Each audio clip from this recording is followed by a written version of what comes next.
ሰበር ዜና የወልቃይት ጠገዴ ስቴት ሁመራ ዞን ሁለት ዓለም አቀፍ ድርጅቶችን በአስቸኳይ አካባቢውን ለቀው እንዲወጡ አዘዙ። ምክንያቱስ ምን ይሆን? ጤና ይስጥልኝ ቻናላችን ቤተሰቦች እንደምን አላችሁ? በሰሜኑ ሀገራችን ክፍል የተሰማ አዲስ መረጃ ይዘላችሁ ቀርበናል። የወልቃይት ጠገዴ ስቴት ሁመራ ዞን መስተዳድር ሁለት ታዋቂ ዓለም አቀፍ ግብረሰናይ ድርጅቶችን አካባቢውን ለቀው እንዲወጡ ጥብቅ ማስገንዘቢያ ሰጥተዋል። በሌላ ዜና በአሜሪካ ፖለቲካና በኢኮኖሚ ውስጥ ትልቅ መነጋገሪያ የሆነው ሰበር ዜና ይዘላችሁ ቀርበናል። ፕሬዝዳንት ዶናልድ ትራምፕ በአስተዳደር በፌዴራል ሪዘርቭ ሊቀመንበር ጄሮም ፓውል ላይ የወንጀል ምርመራ መክፈቱ ታውቋል። ይህ እርምጃ በገበያና በፖለቲካው ረድፍ ከፍተኛ ተቃውሞና ስጋት እየፈጠረም ይገኛል። ዝርዝሩን አሁን ይዘላችሁ እንቀርባለን። አብራችሁን ቆዩ። ወደ መጀመሪያው ዜና ስናል በወልቃይት ጠገዴ ስቴት ሁመራ ዞን መስተዳድር ሁለት ታዋቂ ዓለም አቀፍ ግብረሰናይ ድርጅቶችን አካባቢ ለቀው እንዲወጡ በጥብቅ ማስገንዘቢያ ሰጥቷል። የዞኑ መስተዳድር ትናንት ባወጣው መግለጫ እንዳስታወቀው ኢንተርናሽናል ሜዲካል ክሮፕስ እና የኖርዌይ ሪፊውጅ ካውንስል የተባሉ ግብረሰናይ ድርጅቶች በህገወጥ ተግባራት ተሰማርተዋል ሲል ወንጅሏል። መስተዳድር ድርጅቶችን የከሰባቸው ዋና ዋና ነጥቦች የሚከተሉትም ናቸው።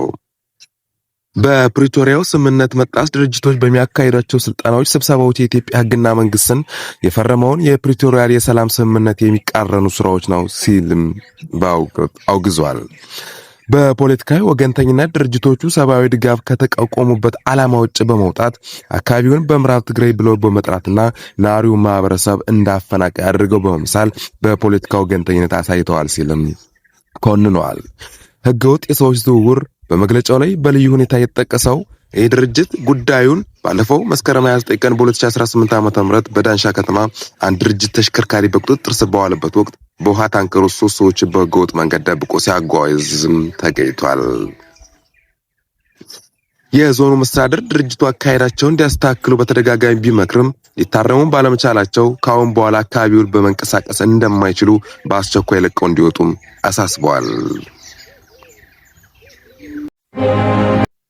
በሌላ ዜና በአሜሪካ ፖለቲካና ኢኮኖሚ ውስጥ ትልቅ መነጋገሪያ የሆነውን ሰበር ዜና ይዘላችሁ ቀርበናል። ዶናልድ ትራምፕ በአስተዳደር በፌዴራል ሪዘርቭ ሊቀመንበር ጄሮም ፓውል ላይ የወንጀል ምርመራ መክፈቱ ታውቋል። ይህ እርምጃ በገበያውና በፖለቲካው ረድፍ ከፍተኛ ተቃውሞና ስጋት እየፈጠረም ይገኛል።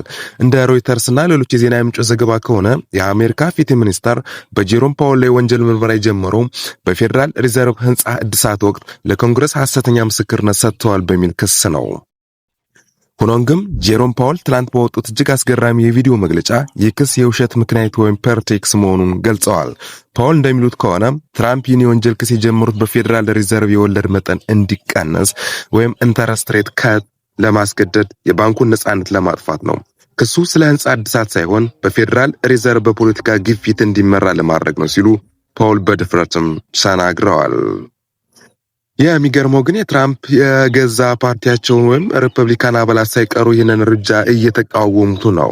እንደ ሴናተር ቶም ፔልስ እና ሌሳ ሙርካውስኪ ያሉ ታዋቂ ሴናተሮች ይህ እርምጃ በፌዴራል ሪዘርቭ ነጻነት የሚጋፋና ለአሜሪካ ኢኮኖሚ አደገኛ ነው ሲሉም ኮንነዋል።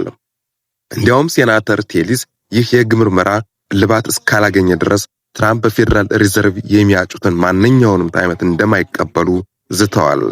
የቀድሞ የባንኩ ሊቀመንበር እንዳል ግሪስፓን ሚን ፍራንኪን እና ጃኔት የለን ጭምር በጋራ መግለጫቸውን እርምጃውን አውግዘዋል። ይህ ዜና እንደተሰማ በዓለም አቀፍ ደረጃ የወርቅ ዋጋ ከፍተኛ ጭማሪ ያሳየ ሲሆን በአሜሪካ ዶላር ደግሞ መጠነኛ መዳከም አሳይቷል። ባለሀብቶች የባንኩ ነጻነት በተሰጠው ዋጋ ግሽበት ሊበባስ ይችላል የሚልም ስጋትም አላቸው። ውድ ተመልካቾቻችን በትራምፕ በጄሮም ፓውል ላይ የከፈተው ይህ ወንጀል ምርመራ ጦርነት የአሜሪካን ኢኮኖሚ ወዴት ይወስደዋል? የፓውል እስከ ስልጣናቸው ይወርዳሉ ይሁን ወይስ እስከ ግንቦት ወር ድረስ ይቆያሉ? የእናንተ በዚህ ጉዳይ ላይ ምን ትላላችሁ? አስተያየታችሁ ኮሜንታችሁን አስፍሩልን። ለቻናላችን አዲስ ከሆናችሁ ሰብስክራይብ ማድረጋችሁ እንዳትረሱ። እናመሰግናለን።